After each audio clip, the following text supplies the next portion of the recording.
السلام عليكم ورحمة الله تعالى وبركاته. إخواني أخواتي، أهلا وسهلا بكم في هذا اللقاء الجديد والموعد الجديد.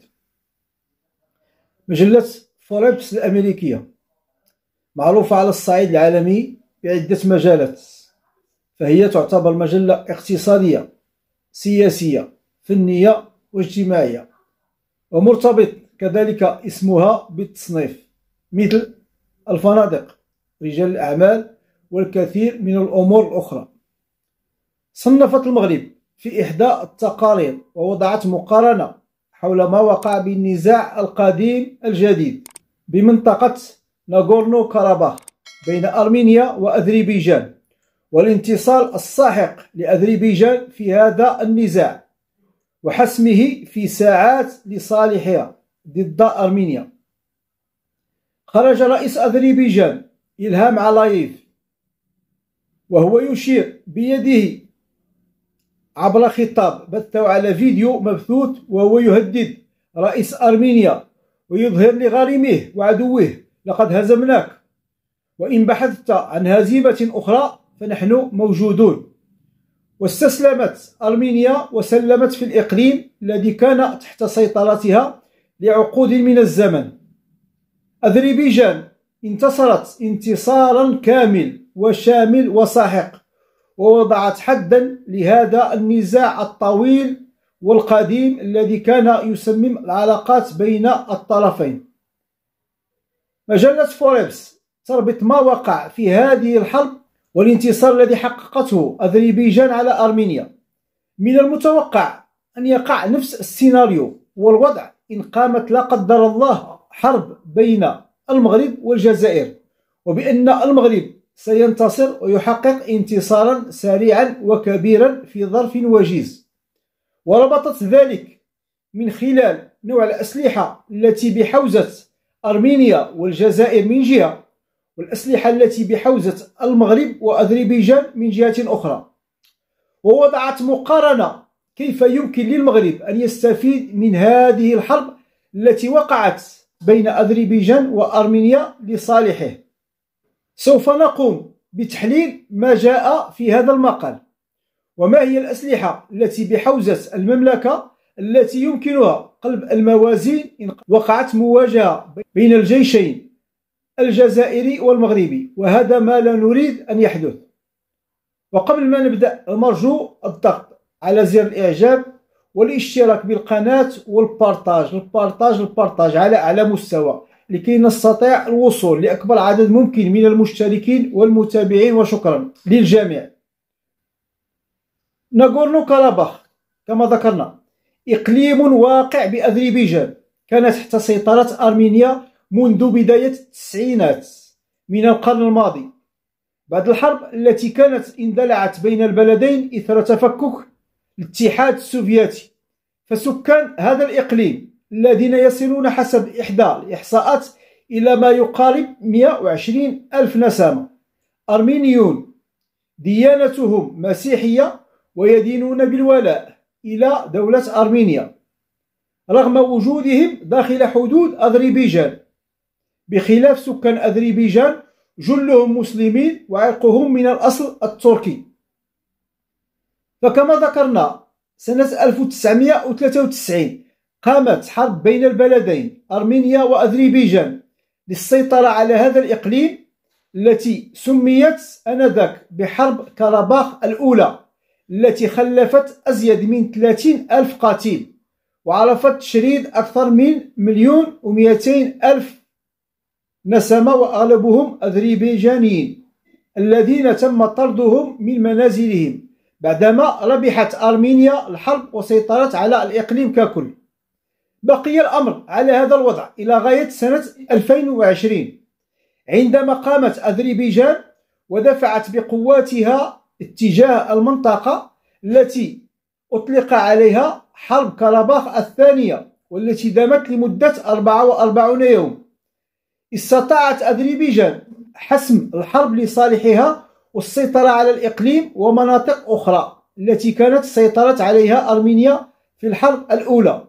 خلفت هذه الحرب 6500 قتيل والعديد من الجرحى والمعطوبين والمشردين. أرمينيا استسلمت للأمر الواقع في الأخير وتنازلت عن الإقليم لأصحابه، وجرت مفاوضات لترتيب الوضع والحدود بين البلدين. سكان الإقليم الأرمين بقوا في المنطقة ودخلوا في مفاوضات مع دولة أذربيجان رغم اعتراف هذه الأخيرة بأن ساكنة هذه المنطقة يعتبرون مواطنين آذريين أذربيجانيين. الكثير من المحللين يذكرون بأن الذي جعل الحرب تنتهي بهذه السهولة والسرعة لصالح أذربيجان هي الأسلحة النوعية، خصوصا الدرونات التي بحوزتها والتي اقتنتها من عند إسرائيل وتركيا. وحتى العملية التي وقعت في 14 من هذا الشهر والتي استطاعت أذربيجان حسمها في مدة أقل من 24 ساعة كانت بسبب هذه الأسلحة النوعية، وخصوصا الدرونات التي تضرب أهدافها بدقة كبيرة.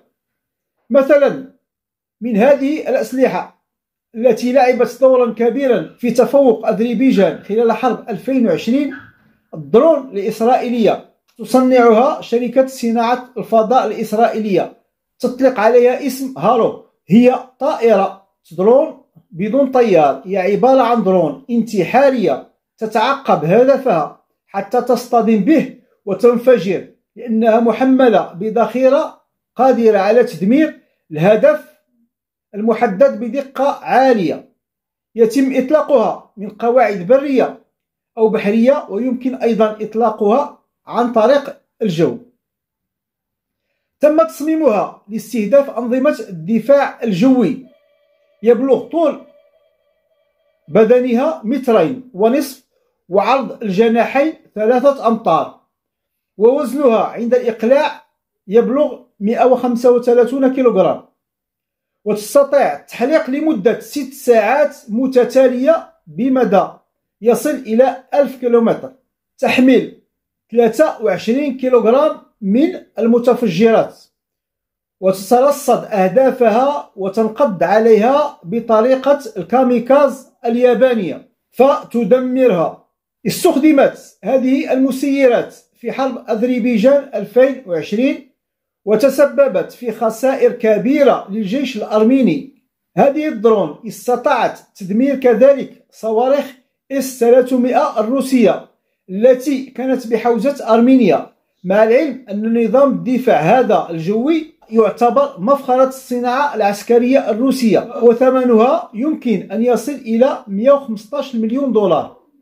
فهذه الدرون توجد لدى 5 دول فقط من غير إسرائيل بالطبع. المغرب استطاع الحصول على هذه الطائرة سنة 2021 في صفقة قدرت قيمتها في حدود 22 مليون دولار، وحسب مجلة إفريقيا انتليجنس تقول أن هذه الصفقة كانت تحتوي على إنتاج هذه الطائرات بالمملكة. فبالفعل هناك مشروع جديد يتم تطويره بين حكومتي البلدين المغرب وإسرائيل، وستصبح هذه الطائرة مختومة بعلامة صنع في المغرب. فهذه الطائرة الكاميكاز الإسرائيلية يتم تصنيعها على الأراضي المغربية. مجلة فوربس لقبتها باسم الطلقة السحرية.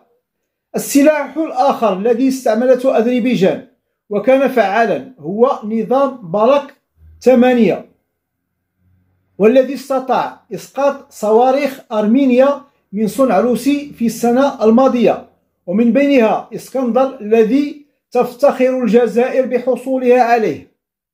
المملكة وقعت على صفقة مع شركة الفضاء الإسرائيلية، الشركة المصنعة لهذا النظام، من أجل اقتناء نظام للدفاع بقيمة 500 مليون دولار باراك MX، يضم 3 أنواع من الصواريخ كل واحد حسب اختصاصه ودوره. مدى هذه المنظومة يمكن أن يصل إلى 150 كيلومتر، ويمكن أن يعترض كل هدف جوي سواء كان طائرة أو صاروخ باليستي. والمغرب توصل بأول شحنة في الشهر الماضي، ويعتبر هذا النظام الدفاعي الجوي حصري ولا يوجد سوى عند 4 دول بالعالم من دون إسرائيل. توجد الهند أذربيجان، كولومبيا والمغرب.